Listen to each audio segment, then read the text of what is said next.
Welcome back to Rich Words Music, where today we're taking a good hard look at this. It's the Ibanez GIO GRG121SP model in the Black Night finish. Now, over the past couple of years, Ibanez have been knocking it out of the park with affordable Stratocaster double cutaway styles of guitar that do way more than you would expect them to and have amazing specs, features, playability and performance for the money. And this guitar may be no different. So stick around for the rest of the video to find out if that's true. But what I'm going to do today is tell you in a bit more detail about the specifications and features of this guitar. We'll play it in as many different musical styles and settings and genres as I can possibly muster up today.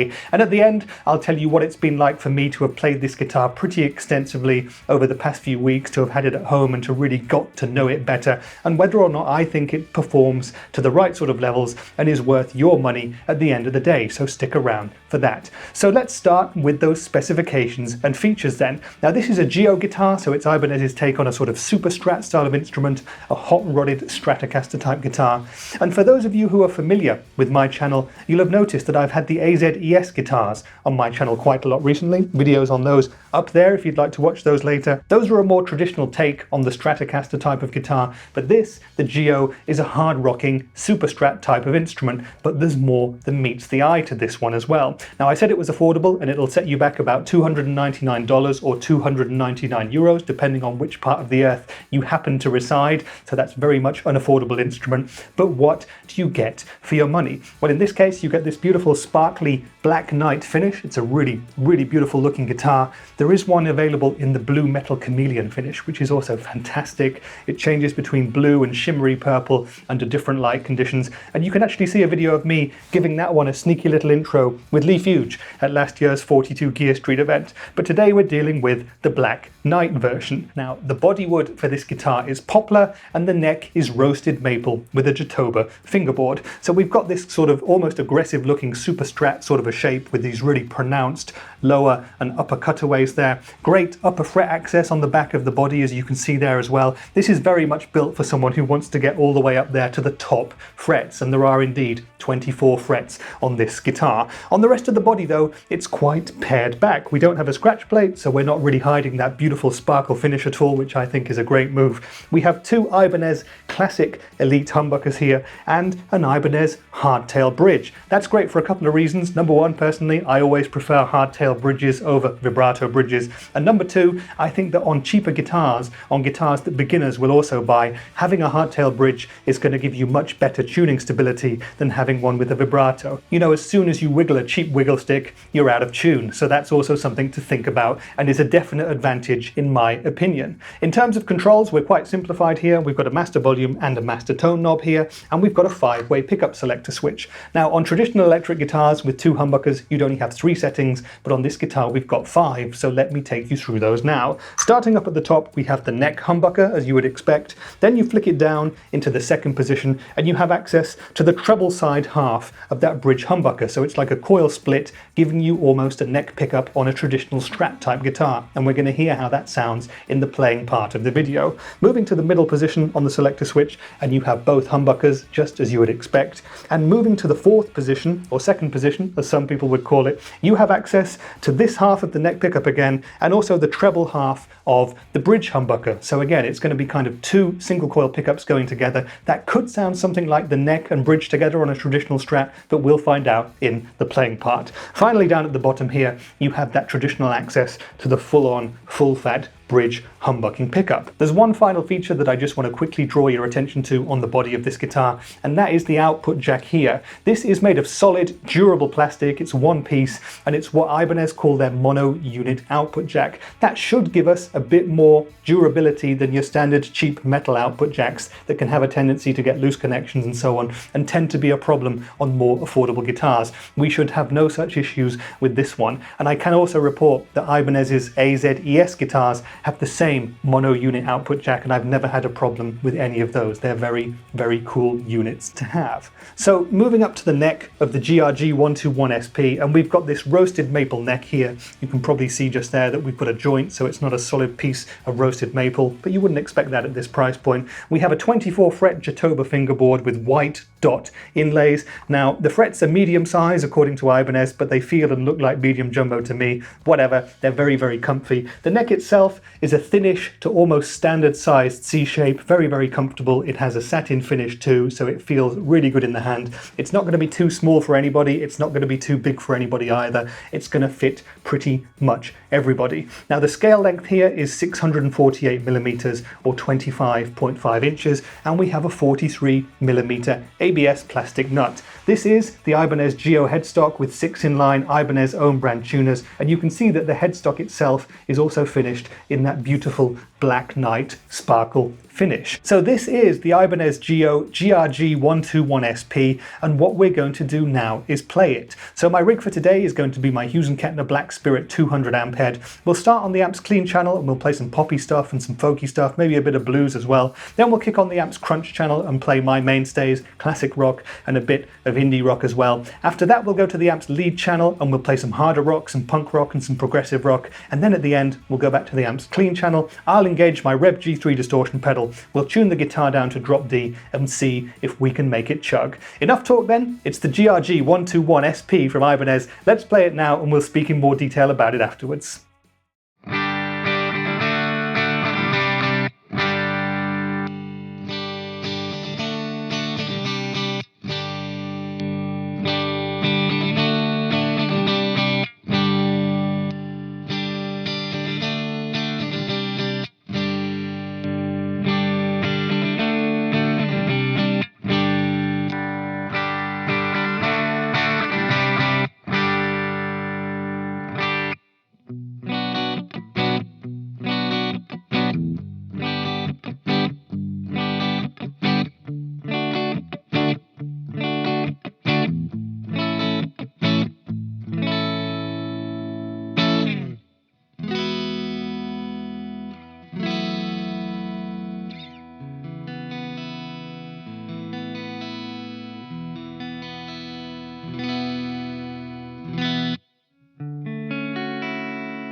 Okay then, so that was the Ibanez GIO GRG121SP in Black Knight finish, and I hope you enjoyed the playing and the tones. Now, in the introduction part of this video, I said something along the lines of, well, judging on the looks of this guitar, it looks like it's built to shred, to play hard rock and heavy metal and solos all the way up to the 24th fret. But actually, in a way, the looks are doing this guitar a disservice because it's way more versatile than that, and it can play a lot more than just heavy stuff. Okay, it does excel at heavy stuff, and looking like this, it looks like it wants to do heavy stuff, and if you take it on stage to play heavy stuff, you'll look like you're in the right place, but it does do way more. So if you're looking for a versatile Super Strat type guitar that can do jazz and can do cleans and folky stuff as well, well then this might just be the guitar for you. So what I'm going to do now then is tell you a bit more my opinions in detail about what I think of this instrument, and we'll start with my first impressions because those are always very important when you pick up a new guitar.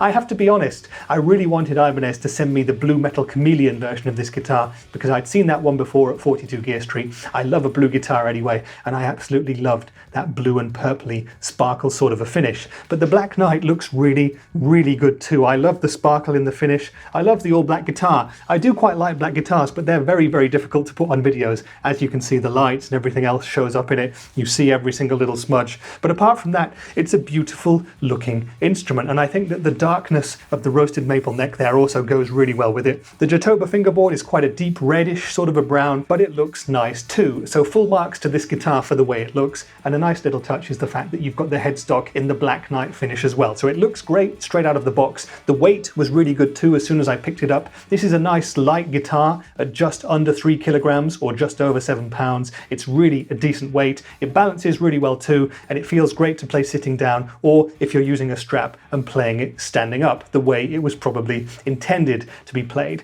Now in terms of the first impressions of the quality, that was decent as well. The neck feels lovely. I love the satin finish on this roasted maple neck. The frets are all smooth enough. They look like they've been done well, and the setup looks like it's been done well too. The intonation on the guitar was decent all the way up to the 24th fret. The nut must have therefore been cut decently as well. The tuners do their job just fine. All the electronics work too. I love the hardtail bridge, of course. That's another great thing for me. 5-way switch, no problems. The only little thing that I noticed was that as I got down to the lowest settings, as I twisted the knob on the tone control, it got a little bit hard to turn at the bottom. So maybe there's a twisted pot or something like that, but that's just something that I noticed and is something that you could put right very easily as well. Apart from that, for a $300 or €300 guitar, very decent impressions and very decent quality and build for the money. In terms of playability, I thought that the GRG121SP excelled as well. Now I've already said how comfy I find the neck, so that's great. And if you're someone who does actually want to go above the 12th fret, which is a world of disaster for me,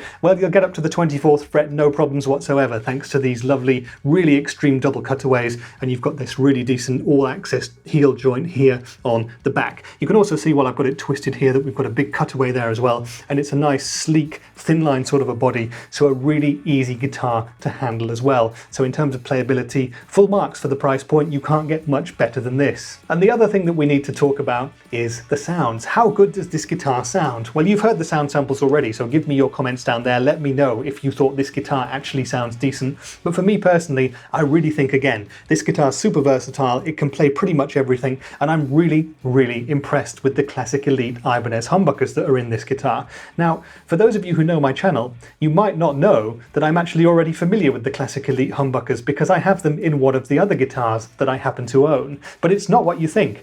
It's actually my Ibanez AS73FM in Azure Blue gradation, the semi-hollow guitar. That has the same pickups. That has Ibanez Classic Elite humbuckers in it, albeit without the coil split options. So there you go. I was already familiar with these pickups from a totally different guitar, and I actually think I'm going to make a video comparing the two instruments with the same pickups, but everything else as different as you could possibly imagine. So sub to my channel if you haven't already and you want to watch that video in a few weeks' time. But in terms of tones then, we started on clean sounds and I went through all 5 of the different pickup settings that we have here, and it was clear that with this guitar you can play pretty much any kind of clean music that you'd ever want to do. Again, not something that you might expect to want to do with a guitar that looks like this, but the guitar handles it no problem. We did the jazzy warm chords on the neck humbucker, we did the more pushed stuff on the bridge humbucker, and we got those lovely mellow arpeggios with both humbuckers together. Now, when it went to the split coil sounds, we noticed a significant drop in volume. So that's going to be an issue if you're playing live and you're switching between the pickups,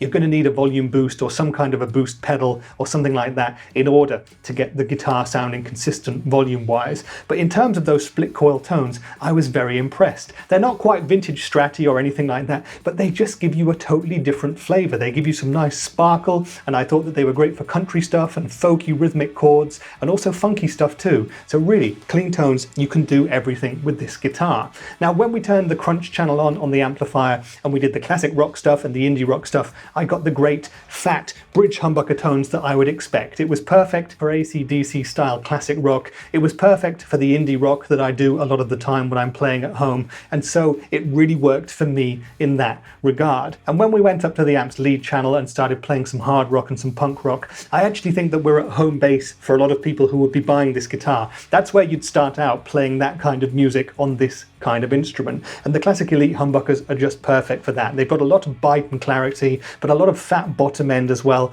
and they're a modern sounding humbucker in that they're slightly darker than something you'd expect on an HSS Strat, for example, which would be a much brighter sort of a tonality. So these are ideal for hard rock and punk rock and alternative rock, any really noisy, gainy sort of genres. And when we tuned down to drop D as well, I thought that the clarity was excellent. We could hear those full fat drop D chords, even with the Rep G3, which is a really full-on monstrous amount of gain type pedal. It was really, really decent for that as well. So overall, in terms of tones, excellent across the board. I was really, really impressed, from the cleanest of cleans to the dirtiest of dirt. The one caveat that I would mention to you is that if you're going to be moving between the split coil modes and the full humbucking modes, you'll need to compensate for the drop and jump in volume in some way. So that's just something to think about. But apart from that, excellent. And so all that said and done, what we have here is a truly excellent guitar for the asking price. For about $300 or 300 euros, it's hard to see where you can really get much better than what you get with the GRG121SP. Apart from in name, you can definitely find a guitar with a catchier name.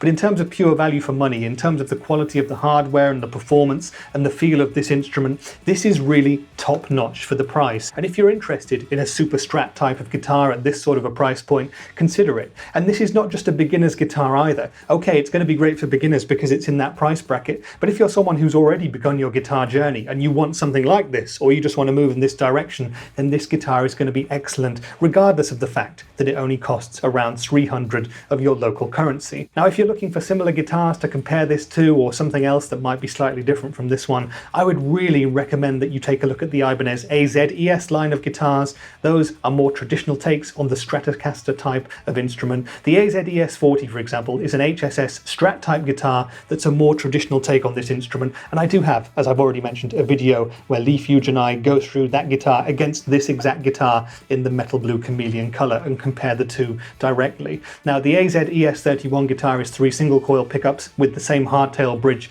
as this guitar, and that's an excellent choice too if you want to go more traditional Strat. But in terms of other instruments that do this super Stratty sort of thing at this sort of a price point, there's really not that much that can compete. Off the top of my head, you've got the Harley Benton Fusion range, which is excellent and always worth trying out. And then there are going to be other makers like Court, who do have guitars at this sort of a price point with many different features and specifications. So try some of them out, see which one works best for you. But I would have no hesitation whatsoever in recommending the GRG121SP to anybody who's interested in any of the kinds of guitars or music that I've demonstrated in this video. It's really excellent all around in terms of value, and I might just want to keep this guitar to add to my growing collection. It's that good. So I hope that this video has answered all of the questions that you might have had about this guitar, but if there's anything else you want to know, drop me a question down there in the comments and I shall answer it to the best of my ability. And hey, if you're still around watching the video, it would really make my day if you would consider liking this video, or maybe even subbing to my little channel, because that really does help.